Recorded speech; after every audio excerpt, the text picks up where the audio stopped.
可以開一個新嘅主題，就係因為好多人都想問下一啲關於武術啊、跆拳嘅問題。咁啊，第一集咧，好想講咧，因為好多人都會問嘅，咁就係話小朋友學跆拳嘅問題。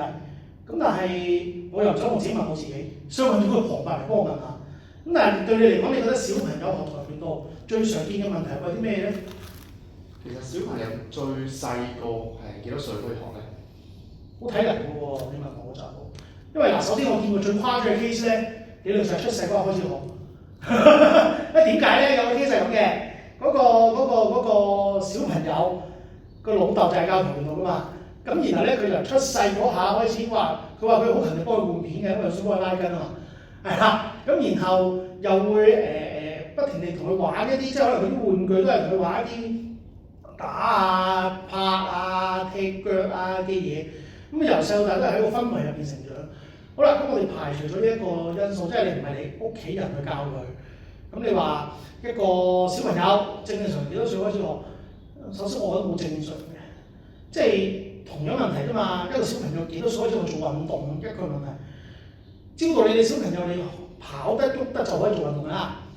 咁我哋下一個問題就係問，咁多樣運動入邊，你點解去揀跆拳道作為一樣想學嘅嘢？咁呢個咧就我覺得係好多家長未必有諗。當然啦，你問我好多時候見到就係、喺嗰度附近有得學，屋企樓下個會所或者係社區中心有班喎。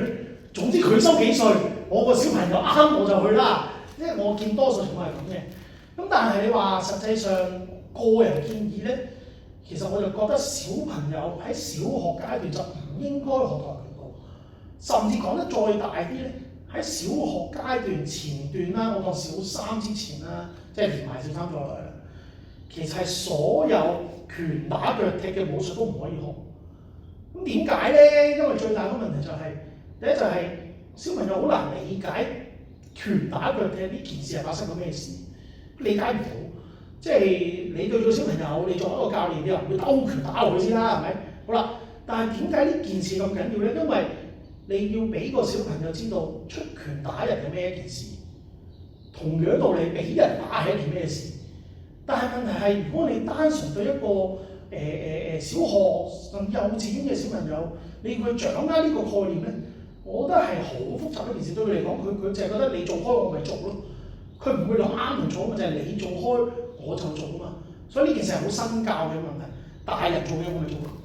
好啦，第一個問題就係、如果我純粹講學運動、學技術嚟講，其實我哋一路都係話你小學階段甚至幼稚園階段，我哋係學緊點樣用個身體嘛，我學緊點樣喐啫嘛，我哋學緊點樣控制好企好佢。如果你有印象，其實正常小朋友係唔會學啲咁有規矩嘅嘢㗎。即係你諗下，幼稚園又好，小一二三都好，小一二啦，體育堂會上啲咩堂啊？你唔會攞住個波叫佢射籃球㗎，射唔到㗎，拍波未拍到。咁會做啲咩啊？佢會攞住個豆袋周圍掉咯，或者嘗試掉準佢咯。咁嗰啲嘢係一個即係簡單到只係得啲咁嘅規則嘅嘢，叫佢做嘅啫。又或者可能玩啲咩咧？可能玩下學打關斗啊，學下平衡啊，玩平衡木啊，叫佢學下試下喺地頭喺張凳上面行啦。我哋以前操場好多嘅，好似少咗。學下喺張凳上面點樣行啊咁樣樣，因為我哋學緊點樣個身體啊嘛。但係不論跆拳道又好，不論任何球類運動都好。其實你叫佢掌握規則啊，甚至成個遊戲係玩緊咩咧，係好難明嘅一件事。咁所以點解會話其實正常，即係小學3年級打前都唔應該會俾佢一樣好主題嘅嘢去學，好專注你我要玩好呢一樣嘢，跆拳道又好，柔道又好，空手又好，拳擊又好，已經唔關打唔打事啦。係啦，咁佢諗佢都唔知發生咩事，所以佢就會發生咩事咧？呢個年紀咪就係。我喺返學或者我上堂學咗踢腳，我咪嘗試下走去踢人咯。佢對佢嚟講，我學咗嘛，點解唔做㗎？係嘛？咁你上堂叫我踢㗎嘛？係咪？咁跟住出到去咪踢咗人咯。咁然後咪唔好意思咯，咪道歉咯，咪搞咗一大輪嘢出嚟咯。整唔親人唔好地地咯，咁但係整親人，即係你當個行為起腳嘅。哎呀，阿 Sir 教咗我出拳要打人個頭啊，咁兜嘢上頭打人哋度，嗰個係傻更更，即係你大家細個啊嘛，小一小二咁樣，咁又中咗一拳就喊。你完全解釋唔到發生咩事，我可能我冇嘢嘅喎，係啊，咁所以點解會話寧願小朋友係，就算佢要學，你都唔好期待佢學到咩嘢，你其實正常俾佢玩就好啦，或者你揾個地方係俾佢玩到就好啦，就係咁樣樣咯。咁其實小朋友喺呢個歲數啦，我當4、5歲啦、5、6歲，佢真係嚟學跆拳道，佢仲有啲咩好處咧？如果你話先講啦，好處第一就做運動啦，因為你好多小朋友反而係缺乏咗運動啊嘛，特別喺疫情後，疫情嗰段時間你韞咗喺屋企，屋企又唔係好喐得啊，唔係好喐得之後咁就係變咗佢覺得佢最需要喐嗰幾年佢冇乜點喐過，即係你當咁啱疫情時嗰陣時出世，你19年出世，你都25年係嘛？即係加埋6歲。佢前面有3歲、4歲嘅時間，佢係冇唔知咩叫玩嘅，基本上係。咁你咪變咗養壞咗佢個身體，原來身體係唔使喐㗎啦，係咪？咁你調翻轉頭就係，如果你呢個時候擺個小朋友去任何一個地方，其實第一樣嘢去玩運動嘅，佢喐咗先啦。佢有啲喐㗎嘛。如果佢唔喐嘅話，你有冇話？即係我淨係中意睇書嘅，咁唔係唔好，但係人嘅身體係攞嚟做運動㗎嘛。咁所以你建立翻佢做運動嘅習慣先啦。第二就係，如果我哋好刻意地去講跆拳道同其他運動有咩分別，比較得意嘅就係跆拳道會講禮儀多啲啦，講禮貌多啲啦，講紀律多啲啦。你要入到嚟學識鞠躬，學識叫人啊，學識咩先師者，學識邊個係老師，邊個係教練啊，你要尊重佢啊，你要聽佢話咁樣樣。如果唔係會整餐，如果唔係冇得玩，係嘛？咁同一時間同人相處啦。因為喺你同班入邊，不論係有其他小朋友，不論係有個先師者，不論係你嘅教練，佢哋唔同人同你相處嘅模式，你要學習㗎嘛。即係你出到去，唔好講去到社會咁遠先，你去翻到學校，例如當佢小學，如果佢係比較完整地有呢個社交嘅，唔係淨係同隔離嗰個位玩，唔係淨係放學就翻屋企咁樣樣，佢其實會相對地去到中學，佢咪容易啲同其他人相處到咯。因為你中學同小學最大分別係做咩咧？你多咗什麼學會啊、咩社啊、咩隊啊咁樣。你如果嗰個時候你仲未識得去同人哋，或者係嗰個時候先至開始去學同人哋去玩、去做領袖咁樣，其實幾大機會佢會匿埋唔想再做嘅。即係佢會我點解要同人相處咧？或者我點解要同人溝通咧？我唔使㗎，係嘛？咁所以喺一個社群入邊，特別係我哋跆拳道好韓國嘅一樣武術。而好韓國嘅意思就係佢將好多韓國傳統嘅禮儀擺咗入去。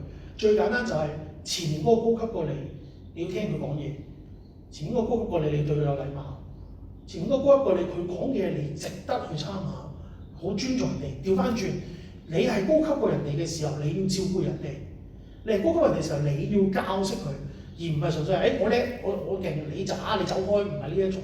即係韓國嘅傳統文化反而係好深喺呢一度會表現咗出嚟，因為你跆拳道大嘅教勢係好正常一件事㗎嘛，師兄會教師弟係好正常一件事㗎嘛，甚至係你應該要教識佢㗎嘛，係咪？你應該要照顧佢㗎嘛，而呢件事喺跆拳道就好常見嘅一件事。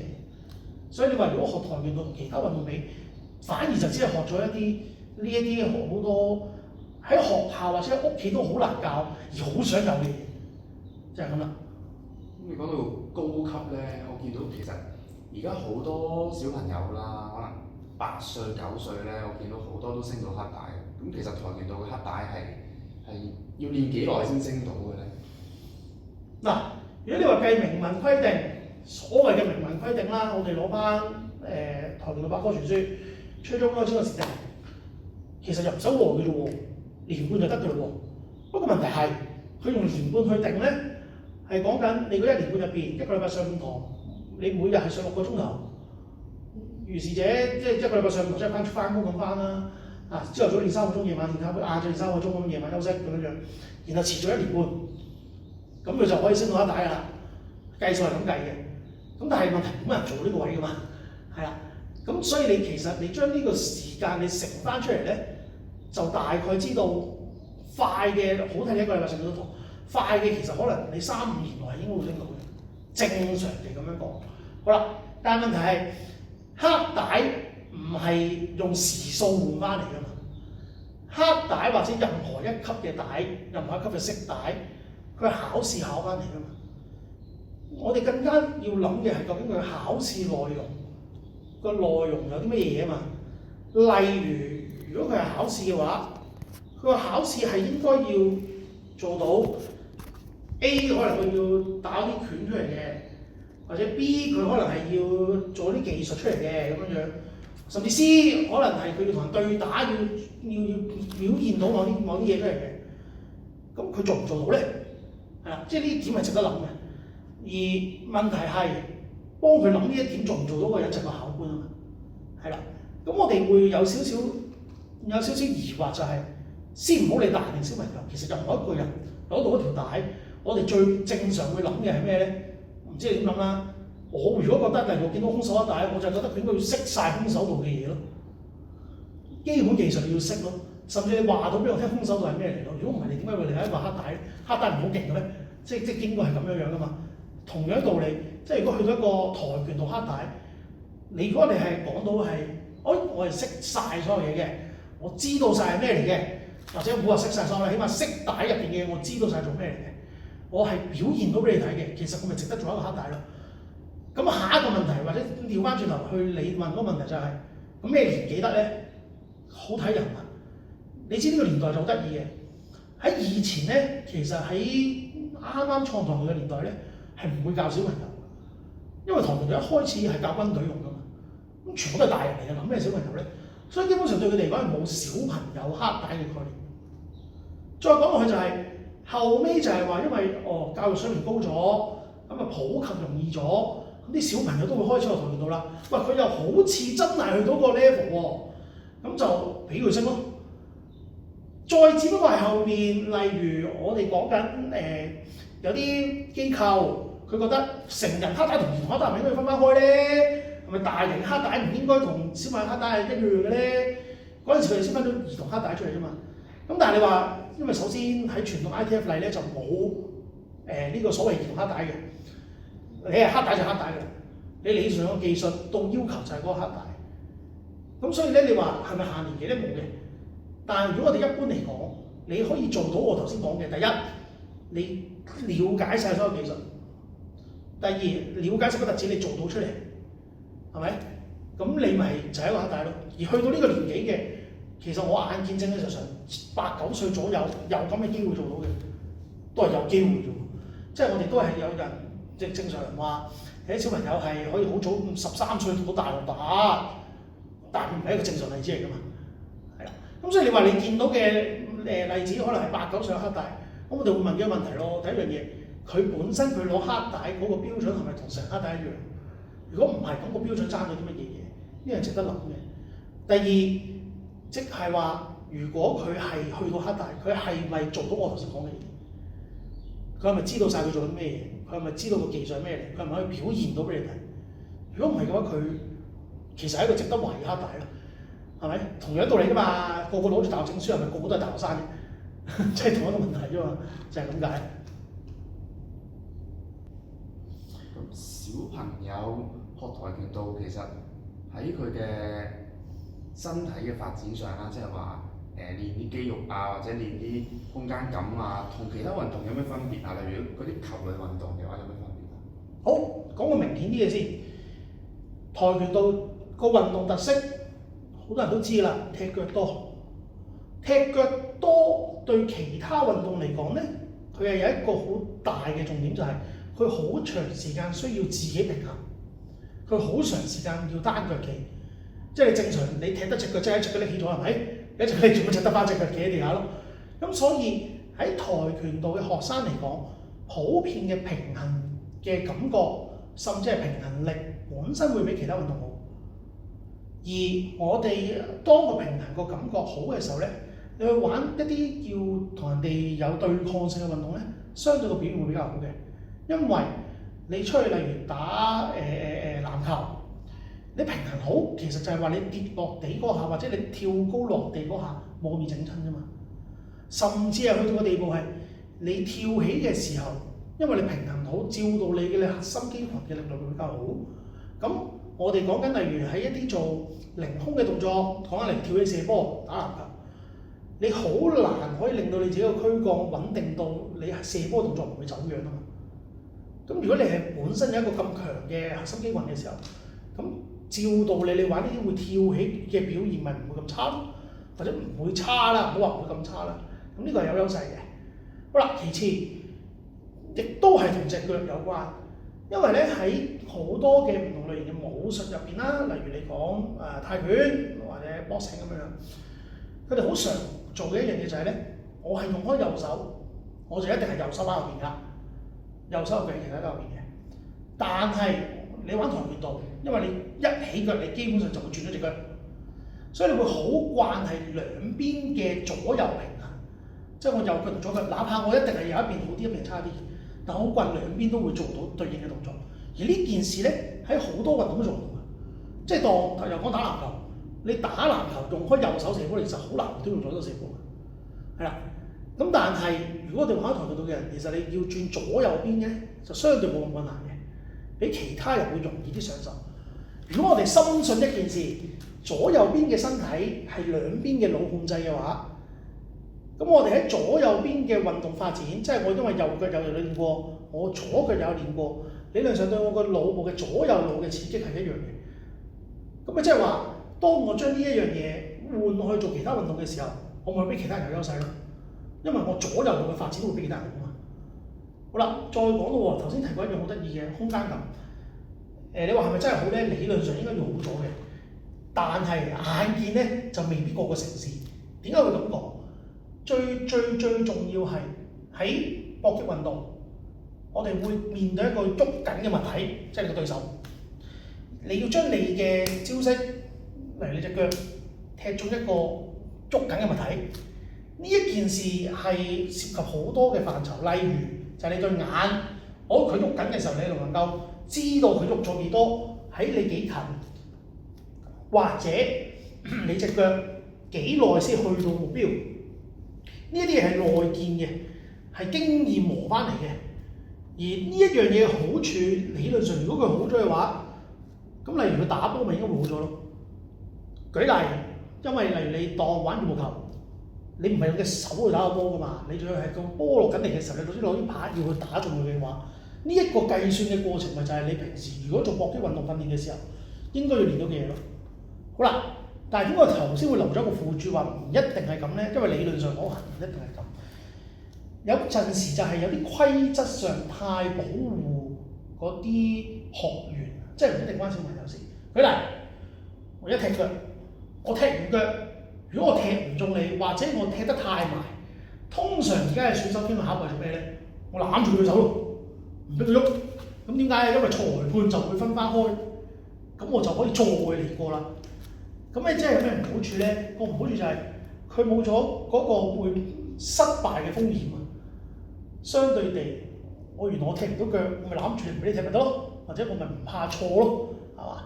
咁咪即係我呢一腳可以相對難聽啲就係是但求其做出嚟咯。但係如果我哋諗真啲，如果呢個項目變咗少少咧，舉例，如果佢係練緊 MMA 咁樣先算，或者好似我哋咁樣，我哋練跆拳道嘅例嘅時候，我哋要練埋 MMA 嘅打法嘅，我哋踢埋去之後俾人攬實咗，你可能俾人掉咗落地喎。然後喺地上面，我係完全唔知點樣反抗喎。咁呢一個咪就係嗰個問題咯，係嘛？咁我哋就會諗翻轉頭，你要將你嗰個動作要相對地有信心做到，或者有信心做得好你先做出嚟嘅。咁呢一個係要磨翻嚟㗎嘛。你有無數嘅失敗經驗，唔得啦，我唔可以再衰啦，因為我知道再咁樣踢腳踢埋佢踢唔中，我會俾人掉落地，或者俾佢捉住隻腳，或者我會好痛咁俾人擋到隻腳嘅。你要經歷過呢啲過程，你先至會成長㗎嘛。咁呢一個就係反而係如果啲規則太好，或者係太保護個學生甚至小朋友，佢哋會發展唔到嘅嘢。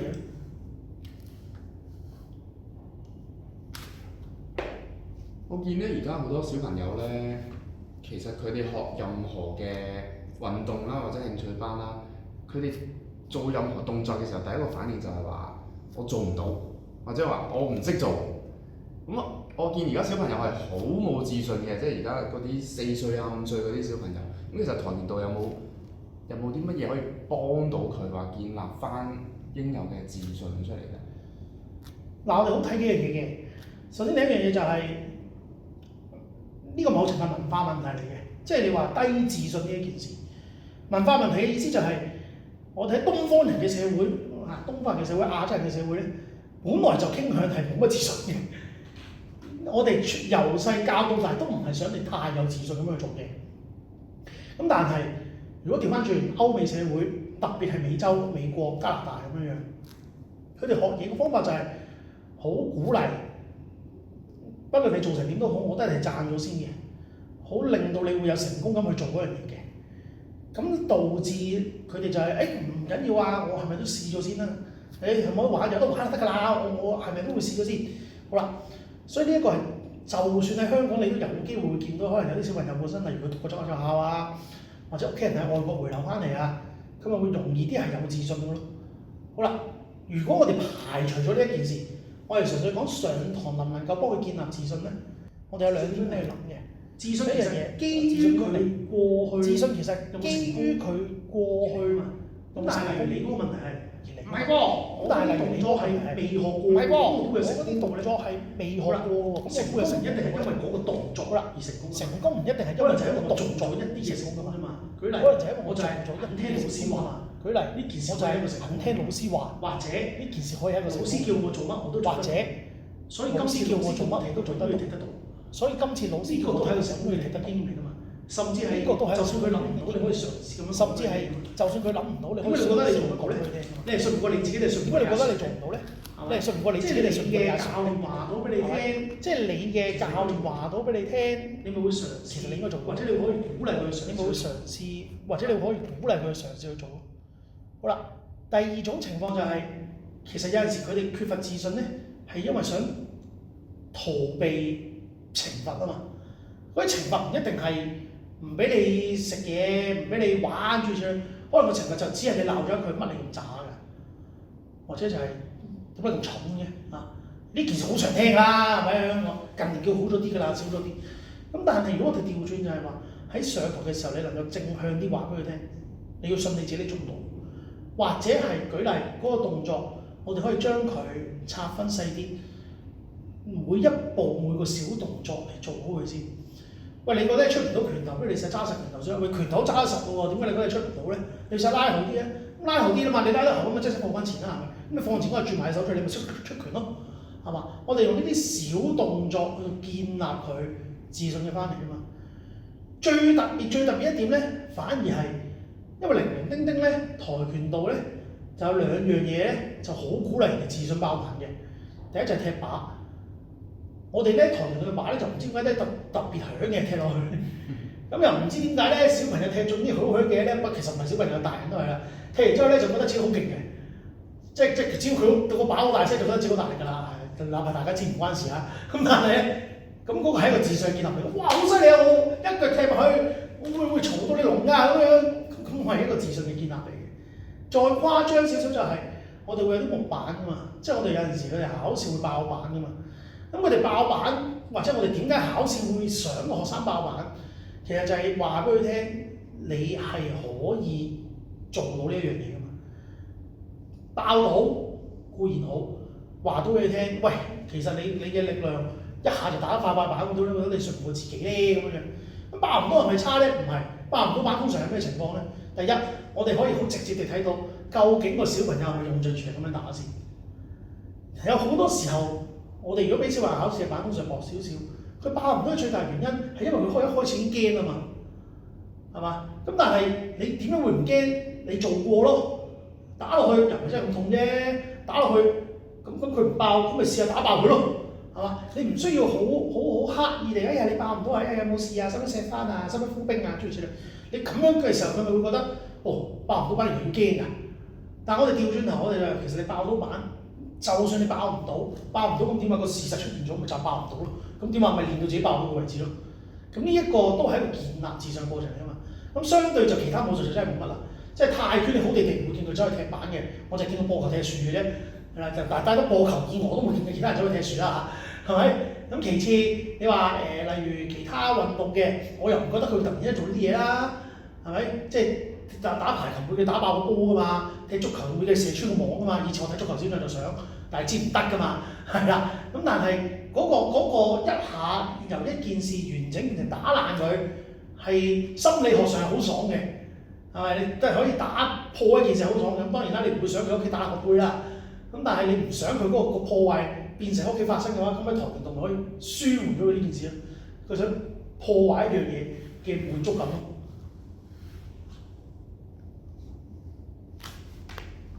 仲有一個問題俾你問埋。好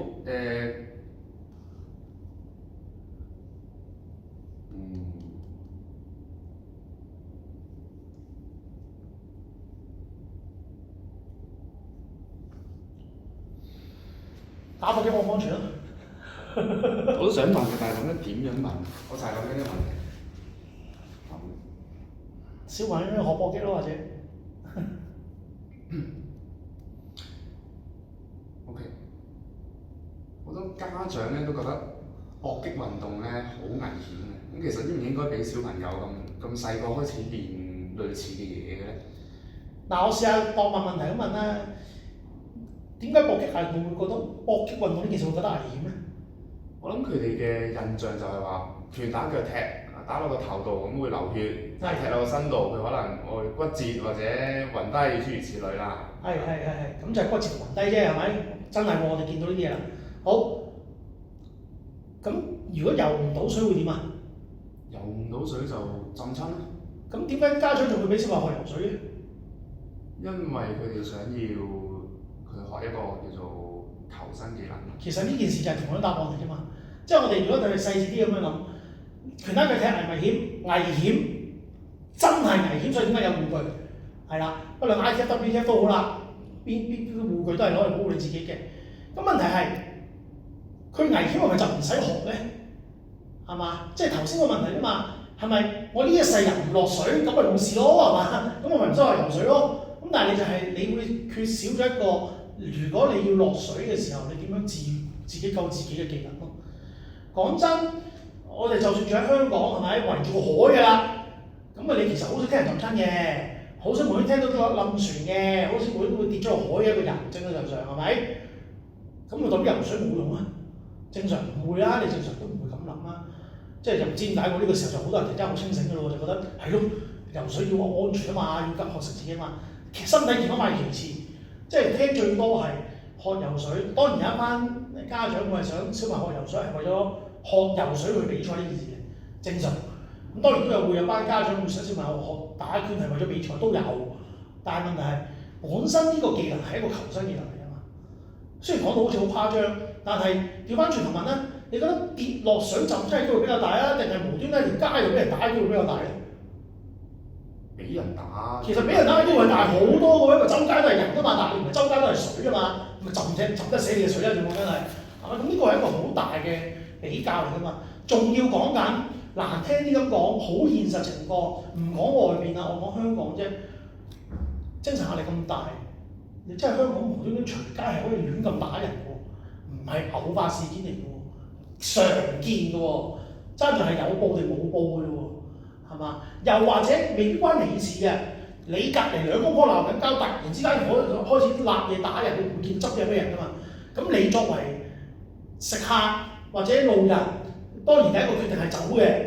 問題如果走唔到咧，例如你嘅屋企人、你嘅朋友就喺你隔離，咁你係咪應該嘗試制止件事發生咧？而能唔能夠制止呢啲事情發生，本來咪就係武術應該要學嘅技術咯。我就要，起碼我要識得令到我嘅人唔好俾人打親，或者你唔知點解無端端亂咁打人嘅時候，諗住打中我嘅時候，我識得擋，我識得避，甚至識得控制你。呢個係學武術應該要有嘅技術嚟㗎嘛。而我哋應該係想做到呢樣嘢。好啦，再講大少少啦，搏擊運動最簡單學緊嘅嘢，除咗學打人、學閃避啊嘛，學控制距離啊嘛。就係頭先個情況咯，有人喺條街度冇㗎，佢唔係想打劫啊，或者唔係想傷害你啊，但係佢嗰下就係唔知點解想衝埋嚟嚼你一拳，甚至講得衰啲嘅，甚至諗住攞把刀埋嚟捅你一下，唔使你識還手，你應該識避先。但係好多人喺面對一個恐慌嘅環境時候，會常見兩種情況啫嘛，一就係打，二就係走，三係根本連走都走唔喐，定唔到格。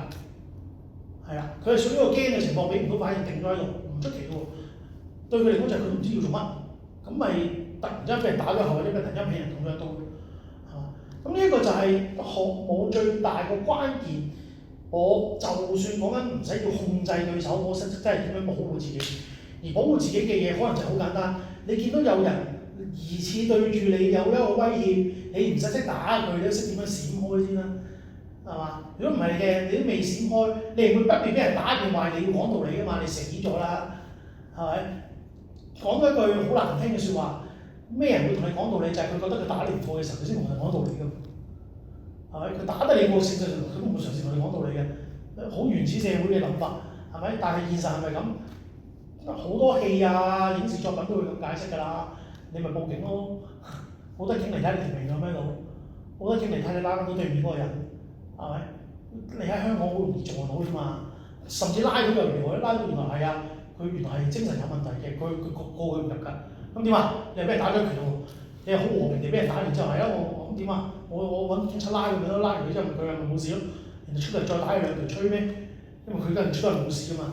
咁呢件事係一個好現實會發生嘅事，所以我哋換翻落去，我哋俾小朋友學。當然你唔會期望小朋友有人打劫佢識反抗，係咪？唔會，但係佢有機會咩？佢有機會學俾人蝦啊嘛。俾人蝦嘅時候，你唔使蝦翻人啊，你起碼知道令到人哋唔敢蝦你先。唔敢蝦你嘅意思係你唔使識打，你唔使打佢嘅。可能就係人哋打埋嚟嘅時候，我識行開，或者人哋出拳嘅時候，我識拍住佢嘅手。呢啲好簡單嘅動作，人哋唔會再咁搞你。但係你話你唔係嘅，好傻更更嘅，立住條黑帶，我係黑帶好叻仔，人哋一拳打埋嚟之後，你唔識避唔識擋嘅，人哋會打多你兩下，係咪？咁所以我哋好睇嘅就係、小朋友學跆拳道或者學武術或者學搏擊運動，其實你俾人打得多，你係知道你係唔會亂咁打人嘅，好現實嘅一件事嚟嘅，亦都係過往經驗都係話俾我哋知。如果你係一個學開拳嘅人，其實反而你係唔會咁容易嘗試去打交嘅。有兩個解釋啦，一個解釋就係你打完啊嘛，你上台咪打咗咯。第二就係你唔知對咩人嘅時候，你可能會俾人打死㗎嘛。